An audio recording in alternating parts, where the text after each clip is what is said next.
पहले ही से चेतावनी, अगर बीएसएससी एग्जाम में किसी प्रकार की धांधली हुई तो ईंट से ईंट बजाने का काम कर। ये पहला राज्य है जहां परीक्षा कराने के लिए आंदोलन हो रहा है। अगर हमें हमारा हक नहीं मिला साहब तो आने वाले समय में बिहार की गद्दी से तो आप उतरेंगे ही। माननीय सम्राट चौधरी इसी को लेकर के सीएम बने थे कि हम युवाओं के लिए काम करेंगे, लेकिन अगर आप हमें विद्रोही बनाना चाहते हैं तो 14 तारीख तक फैसला मत लीजिए। सतयुग त्रेता में परीक्षाओं की क्या कल्पना थी ये तो खोजनीय विषय है, लेकिन कलयुग में परीक्षाओं का वनवास चल रहा है। 3 साल से परीक्षाओं का कोई होशावास नहीं है कि कब परीक्षाएं होंगी। बीएसएससी की परीक्षाओं को लेकर छात्र लगातार इंतजार कर रहे हैं, लेकिन कुछ भी डेट कब होगा, परीक्षा का कैलेंडर क्या होगा, ये तय नहीं हो पाया है। हमारे साथ आंदोलन के सबसे सशक्त और मजबूत चेहरों में से एक अमन है, छात्र नेता सौरभ है। 3 साल हो गया, अब तक एग्जाम की कोई परिकल्पना दिखाई ही नहीं दे रही है। क्या तय हुआ आज मीटिंग में? आज सबसे बड़ा तय यही हुआ है कि हर हाल में अगर बीएसएससी 14 तारीख तक माननीय सम्राट चौधरी, क्योंकि बीएसएससी का कोई माई बाप नहीं है, जीएडी जो है वो माननीय सम्राट चौधरी के अंदर आता है, जनरल एडमिनिस्ट्रेशन डिपार्टमेंट जिसको सामान्य प्रशासन विभाग कहते हैं, उनके अंदर है। तो उनसे हाथ जोड़ के विनती कर रहे हैं कि साहब विद्यार्थियों को, छात्रों को, अभ्यर्थियों को उग्रवादी मत बनाइए। हम लोग विद्रोही नेचर के हैं, लेकिन हम विद्रोह नहीं करना चाहते हैं क्योंकि हमें लोकतंत्र में, कानून में भरोसा है। लेकिन अगर आप हमें विद्रोही बनाना चाहते हैं तो 14 तारीख तक फैसला मत लीजिए। अगर नहीं चाहते हैं कि छात्र उग्र हो तो हाथ जोड़ के विनती है कि 14 जुलाई से पहले फैसला ले लीजिए साहब, नहीं तो बांस, बल्ला और ताला तीनों चीज लगेगा बीएसएससी आयोग पर, और होश में हम लोग ला देंगे इस बार। बीएसएससी आयोग निकम्मा आयोग है, या तो इसको निरस्त कर दो हमारा एग्जाम के बाद, या तो सही से व्यवस्था सुधार लो। हम लोग व्यवस्था परिवर्तन नहीं चाहते हैं कि व्यवस्था में हम कुछ ज्यादा बड़ा कर ले। हम लोग सिर्फ चाहते हैं जो हमारे भविष्य की लड़ाई है वो लड़के हमें हक प्रदान हो जाए। बाकी साथी हैं बोले, ठीक है, बात करेंगे उनसे भी। 3 साल हो गए, कहीं आप बहुत लेट नहीं कर रही है कि अब 14 को ताला लगाएंगे? 3 साल में भी एक बार होश हवास आना चाहिए अभ्यर्थियों को, छात्रों को, कि आखिर इतना लेट क्यों हो गया? बहुत बड़ा सवाल आपने कहा। मैं मानता हूं ये गलती हमारी है, हम छात्रों की है, क्योंकि हमने उसे नींद में जगाने की कोशिश नहीं की। लेकिन आपको उनका भी तो अपना दायित्व होता है साहब। माननीय सम्राट चौधरी इसी को लेकर के सीएम बने थे कि हम युवाओं के लिए काम करेंगे, हम शिक्षा, स्वास्थ्य, रोजगार पर काम करेंगे। शिक्षा तो इनके बस का रहा, खुद 7वीं फेल है, शिक्षा तो इनके बात का रहा। लेकिन बिहार के युवाओं को, क्योंकि हम पढ़े हुए हैं नौकरी पाने के लिए, और जब आप हमें आश्वासन देते हैं कि इलेक्शन में कहते हैं कि हम बड़ी बड़ी नौकरी देंगे, बड़ी बड़ी वैकेंसियां निकालेंगे, और एग्जामिनेशन के बाद अपने पुत्रों को सेटल करने में आप लग जाते हैं, अपनी समधियों को सेट करने में लग जाते हैं, दामादों को सेटिंग करने में लग जाते हैं, तो कीजिए, हमारा हक हमें दे दीजिए। अगर हमें हमारा हक नहीं मिला साहब तो आने वाले समय में बिहार की गद्दी से तो आप उतरेंगे ही, लेकिन 14 दिन के बाद यानी कि 14 जुलाई को बड़ा महाआंदोलन होगा, और हम लोग बीएसएससी को जब तक नहीं छोड़ेंगे जब तक हम लोग का नोटिफिकेशन एग्जाम का हर हाल में आना चाहिए। संविदा कर्मियों का 25% का जो वेटेज है वो समाप्त हो, जस्ट पारदर्शिता हो, क्योंकि एग्जाम में कार्बन कॉपी हमको मिलना चाहिए। और बस पहले ही से चेतावनी, अगर बीएसएससी एग्जाम में किसी प्रकार की धांधली हुई तो ईंट से ईंट बजाने का काम करेगा बिहार। बहुत व्यवहारिक सवाल एक तरीके से देखें, छात्र संगठन छात्रों के लिए काम करती है, बहुत अच्छी बात है। बीते दिनों भी एक छात्र संगठन ने ज्ञापन सौंपा है, आप लोगों ने आज फिर इस मुद्दे पे मीटिंग रखी, बातचीत रखा, थोड़ा वेट भी कर सकते थे कि ज्ञापन का क्या परिणाम आता है? हम लोग 2025 में ज्ञापन सौंपने गए बीएसएससी आयोग के पास, एक शिक्षक भी हमारे साथ थे, वो ये जो हमारी बहन है ये भी उस दिन हमारे साथ थी, सौरभ भैया साथ थे। 2025 में हम लोग ज्ञापन सौंपे। उसके बाद 10 दिन बाद फिर गए ज्ञापन सौंपने।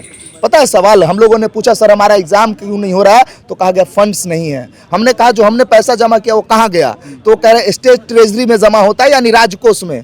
ठीक है, गवर्नमेंट अगर वहाँ से रिलीज करेगी तभी एग्जाम ले पाएंगे, तो हम रिलीज कब करी गवर्नमेंट। दूसरा आपने कहा कि एक छात्र संगठन ने ज्ञापन सौंपा है।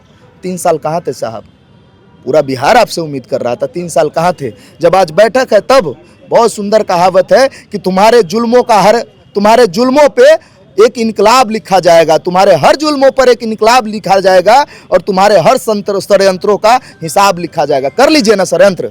लगातार मुद्दे तो उठ ही रहे, 3 साल हो गया, बहुत सारी परीक्षाएं आती हैं जो बिहार एसएससी कंट्रोल करता है, लेकिन बिल्कुल मतलब सोया हुआ कुंभकर्ण की नींद में ऐसा प्रतीत हो रहा है। नहीं, सवाल ये है कि पहले जो इंटरमीडिएट बहाली आई थी उसको भी लगभग 8 साल हुए थे। 2014 में बहाली आई थी, 16 में पहला एग्जाम हुआ, पेपर लीक हुए, दोबारा परीक्षाएं हुई और 2022 तक पूरी बहाली प्रक्रिया पूरी हुई। पहले भी लेट ही होता है। हाँ, पहले भी लेट होता, तो उसी धर्रे पर तो नहीं अब चल रहे हैं। सवाल तो सीधा है कि जब आप पहली बहाली में जब 8 साल बिताए, दूसरी बहाली में लगभग 3 साल बीतने वाले हैं। ये सितंबर 2023 में आया था और 26 अब जुलाई आ गया। सवाल सीधा है कि अगर बार बार ज्ञापन सौंपने से, बार बार आवेदन देने से अगर समस्याएं का निवारण हो जाता तो फिर तो कुछ कहना ही नहीं है। ये पहला राज्य है जहां परीक्षा कराने के लिए आंदोलन हो रहे हैं। बिहार की प्रक्रिया देख लीजिए, परीक्षा कराना है, पेपर लीक होगा, उसके लिए भी लड़ना है, उसके लिए भी नहीं लड़ना है तो फिर आगे की बहाली होगी। यानी पूरा ऐसा नेक्सस बना हुआ है कि पूरी प्रक्रिया ये लोग अवरुद्ध करके बैठे हैं। हम लोग अभ्यर्थियों के साथ पूरा प्रचार प्रसार करके सभी चीज़ों पर अभ्यर्थियों को आज बैठक में बुलाया गया। अभ्यर्थी ये निर्णय किए हैं कि 14 तारीख को बीएसएससी का घेराव करके तालेबंदी करने का काम करें। 14 को तालाबंदी और घेराव का पूरी तरीके से आप लोगों ने निर्णय ले लिया है। मुझे लगता है कि 3 साल जब लेट हुआ तो ये प्रक्रिया, जैसा कि अमन बता रहे हैं, 2025 में भी ज्ञापन सौंपा गया, ये तब भी हो सकता था। ये हो सकता था, लेकिन देखिए इसमें ना मैं कुछ बात, जैसे हमारे जो मित्र है अमन जी, सौरभ जी, इन लोगों ने बोला ना, उससे पहले हम 1-2 बात कहना चाहेंगे आपको कि इसमें छात्रों का सबसे बड़ा कमी है। अगर आप आज वैकेंसी के लिए, आज आप रिजल्ट के लिए, आज आप एग्जाम के डेट के लिए लड़ रहे हैं तो आप में कमी नहीं है, आप में भी बड़ी कमी है। क्यों, कैसा स्थिति हो गया कि आपको एग्जाम डेट निकलवाने के लिए लड़ना पड़ रहा है? आज देखिए, आज 4 जुलाई है, सभी छात्रों को बोला गया था कि आपको आना है, यहाँ पे संगठित होना है और अपनी बातों को रखना है, लेकिन कोई रखता, कोई आया है क्या? वो भीड़ आपको मालूम चले नहीं।